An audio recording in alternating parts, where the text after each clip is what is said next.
Assalamualaikum warahmatullahi wabarakatuh. Selamat pagi, siang, sore, malam. Kali ini saya akan mempresentasikan tentang penganggaran utang dan modal. Apa itu penganggaran utang? Penganggaran utang adalah proses perencanaan keuangan yang melibatkan estimasi dan pengelolaan jumlah utang yang akan diambil atau dibayar oleh suatu entitas dalam periode tertentu. Proses ini bertujuan untuk memastikan bahwa perusahaan dapat memenuhi kewajiban keuangannya dengan tepat waktu, serta mengoptimalkan penggunaan dana yang diperoleh dari utang. Selanjutnya, tujuan penganggaran utang. Yang pertama ada mengatur penggunaan utang. Membantu perusahaan merencanakan dan mengendalikan penggunaan dana pinjaman, menjamin ketersediaan sumber daya, memastikan bahwa ada cukup sumber daya keuangan untuk memenuhi kebutuhan operasional dan investasi. Yang terakhir ada pendukung pengambilan keputusan, memberikan informasi yang diperlukan untuk membuat keputusan terkait besaran utang, jangka waktu pinjaman, dan suku bunga. Selanjutnya ada langkah-langkah penyusunan anggaran utang. Pertama, identifikasi kebutuhan utang, tentukan sumber utang, perhitungan jumlah utang, penjadwalan pelunasan, evaluasi risiko, pemantauan dan pengendalian, dan sebagainya. Selanjutnya, kita langsung masuk ke contoh sederhananya. Soal penganggaran utang. PT Maju Bersama adalah perusahaan distribusi yang baru saja melakukan pembelian barang dari pemasok. Berikut adalah detail dan transaksi dan syarat pembayaran yang diberikan oleh pemasok. Total pembelian 100 juta, syarat pembelian 5/20 net 30. Pertanyaannya, hitunglah total yang harus dibayar jika PT Maju Bersama memutuskan untuk membayar dalam waktu 20 hari. Hitunglah total yang harus dibayar jika PT Maju Bersama memutuskan untuk bayar setelah 20 hari tetapi sebelum 30 hari. Yang ketiga, apa yang sebaiknya dipertimbangkan oleh PT Maju Bersama dalam mengambil keputusan untuk pembayaran. Penyelesaiannya, untuk yang nomor 1, itu jika pembelian 100 juta, kita bisa mendapatkan diskon 5 juta karena diskonnya adalah 5% karena kita membayar dalam waktu 20 hari. Jadi 100 juta dikurang 5 juta sama dengan 95 juta. Yang nomor 2, menghitung pembayaran setelah 20 hari. Total yang harus dibayar tanpa diskon adalah 100 juta. Dan yang nomor ketiga, dalam pengambilan keputusan bisa dilihat sendiri. Jika pembayaran melewati 30 hari maka dikenai denda sebesar 1%. PT Maju Bersama perlu mengevaluasi arus kas yang tersedia dan bisa menentukan apakah mereka dapat membayar dalam 20 hari atau tidak. Jika arus kas cukup, sebaiknya memilih opsi pembayaran dalam waktu 20 hari untuk membiayai. Jika arus kas terbatas, pembayaran pada hari ke-30 mungkin menjadi pilihan yang lebih aman untuk diskon. Nah, sekarang kita lanjut ke Excel-nya langsung. Di sini ada nomor transaksi, deskripsi, jumlah pembelian, diskon, total setelah diskon, jatuh tempo, dan status pembayaran.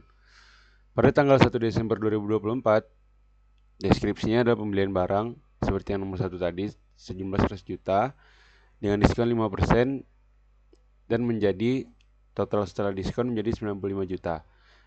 Di mana jatuh temponya adalah tanggal 21 bulan 12 tahun 2024 dengan status pembayaran sudah dibayar. Jadi ini utang yang mendapatkan diskon karena membayarnya tepat waktu dalam 20 hari. Selanjutnya 1 Januari 2025 juga begitu, deskripsi pembelian barang, jumlah pembelian 150 juta, diskonnya 5%, total setelah diskon 142.500.000, sudah dibayar tepat waktu, jatuh temponya di tanggal 21 bulan 1 2025. Sebenarnya ini tergantung kebijakan pemasok. Ada pemasok yang dalam 20 hari mungkin diskonnya 6%, 7%. Itu terserah pemasok. Yang jelas kita sebagai yang berhutang harus pandai-pandai dalam menentukan kekuatan keuangan kita agar bisa membayar tepat waktu sehingga kita bisa mendapat diskon. Seperti itu. Selanjutnya untuk bulan 1 Februari 2025 alias bulan 2 itu kita terlambat. Kita bayarnya terlambat, kita melewati 30 hari sehingga karena pembayaran untuk bulan Februari dilakukan pada tanggal 3 bulan Maret, maka tidak mendapat diskon sehingga diberi denda 1% dan kehilangan kepercayaan pemasok. 1% dari 190 juta itu sebesar 1.900.000.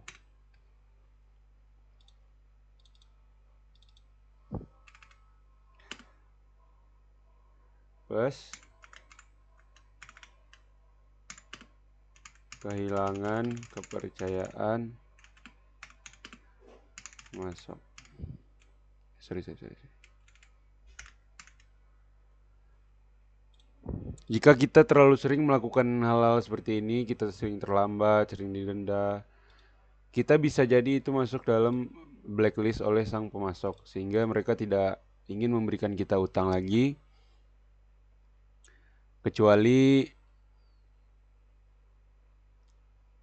mereka tidak ingin memberikan kita utang lagi, karena mereka sudah trauma, karena mereka sudah memasukkan kita dalam blacklist.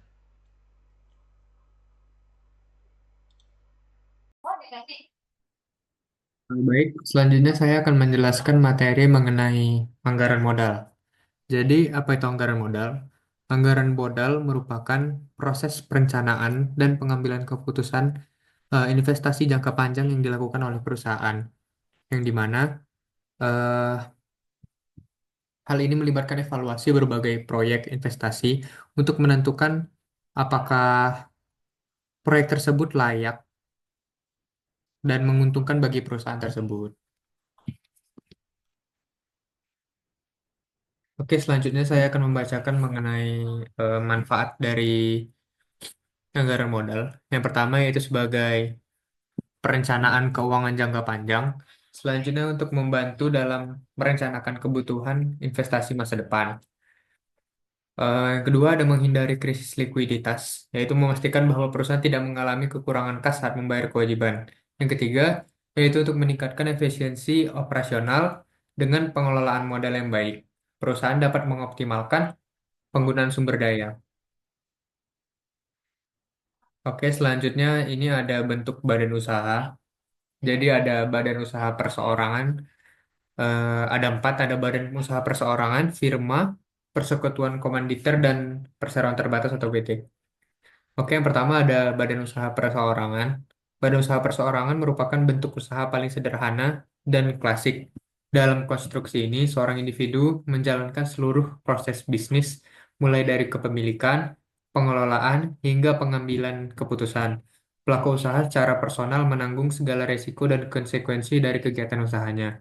Contoh dari badan usaha perseorangan ini seperti warung, toko kelontong, usaha jasa, seperti tukang jahit atau bengkel kecil.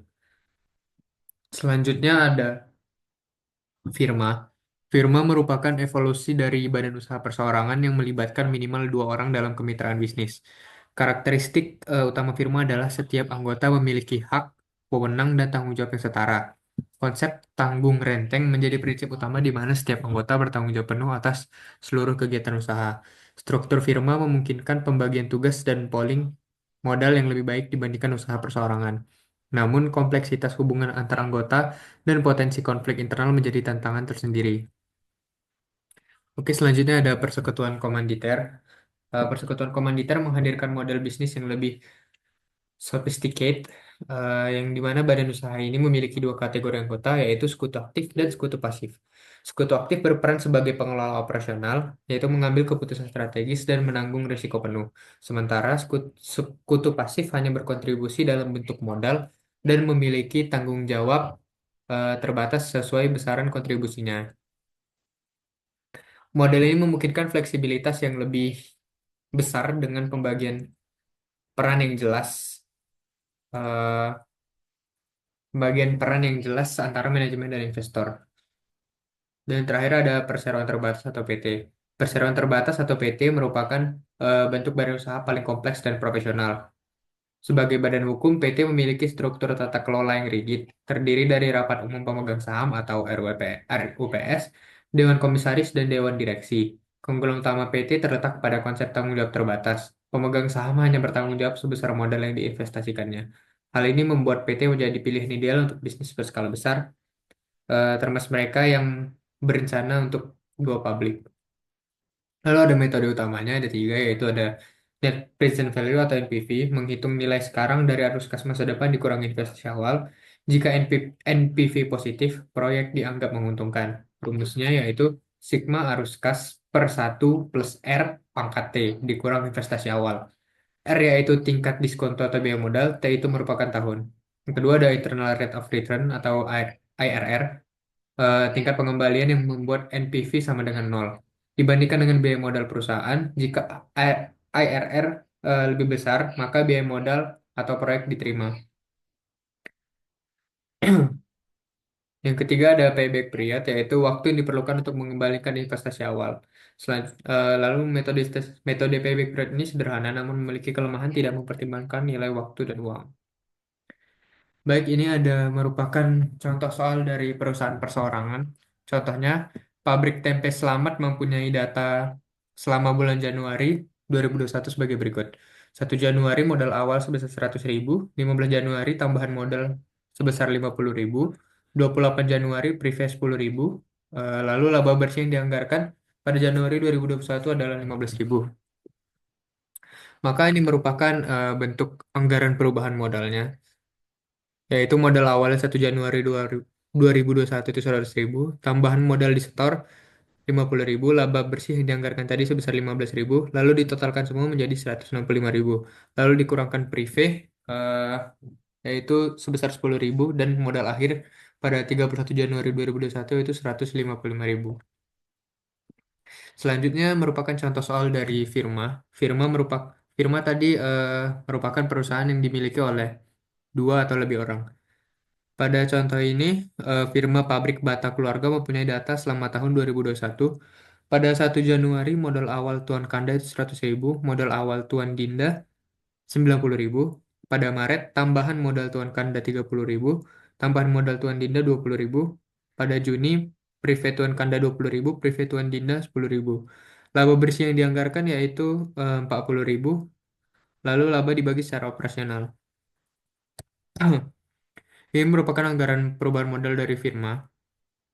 Tadi modal Kanda 1 Januari yaitu 100.000, lalu ditambahkan dengan modal yang disetor sebesar 30.000, jadi 130.000, dikurangi privé dari Kanda yaitu sebesar 20.000, jadi 110.000.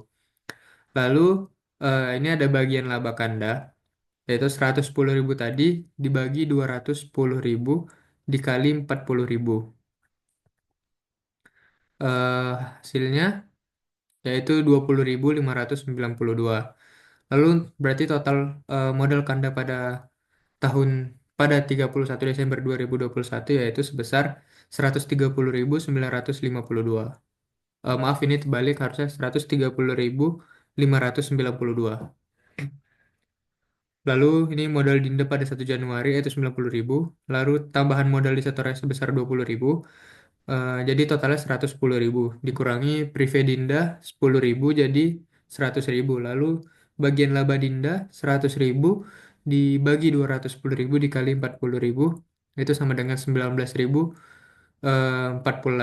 Lalu modal Dinda 31 Desember yaitu 119.048. Jadi total dari modal firma pabrik bata keluarga itu 250.000. Selanjutnya ini ada contoh soal untuk persekutuan komanditer. CV Bubuhan mempunyai data sebagai berikut. Pada 1 Januari, modal awal Tuan Ganal sekutu aktif yaitu 100.000, modal awal Tuan Kacil sekutu pasif 80.000. Lalu Februari, tambahan modal Tuan Ganal 20.000, tambahan modal Tuan Kacil 10.000. November, privé Tuan Ganal 15.000, lalu bersih dianggarkan tahun 2021 30.000, lalu laba dibagi secara proporsional. Caranya sama seperti firma tadi. eh di sini modal Ganal pada 1 Desember 100.000 ditambah setoran modalnya, lalu dikurangi privé, lalu kita mencari bagian labanya. Eh, Begitu juga untuk modal sekutu pasifnya. Baik, ini yang terakhir ada perseroan terbatas atau PT. Contohnya, PT Kecap Sehat memiliki data laba di tahun awal Januari 2021 sebesar 1.081.283 dan anggaran laba bersih selama 4 triwulan sebagai berikut. Triwulan satunya 739.601, triwulan 2 1.255.311, triwulan 3 593.939, dan triwulan 4-nya 249.021. Eh, jadi ini ada anggaran laba ditahan dari PT Kecap Sehat. Keterangannya laba ditahan awalnya tadi triwulan 1 1.081.283. Triwulan 2-nya 1.820.884, triwulan 3 3.076.155, dan triwulan 4 3.670.134. Laba bersihnya tadi ada 739.601, 1.002.5531, triwulan 3 593.939, dan triwulan 4 249.021. Lalu ditotalkan ditambahkan semuanya jadi laba di tahun akhirnya untuk triwulan 1 1.820.884, triwulan 2 3.776.195, triwulan 3 3.670.134, dan triwulan 4 3.919.155. Baik, mungkin cukup sekian presentasi dari kelompok kami mengenai anggaran utang dan modal. Kurang lebihnya mohon maaf. Terima kasih. Wassalamualaikum warahmatullahi wabarakatuh.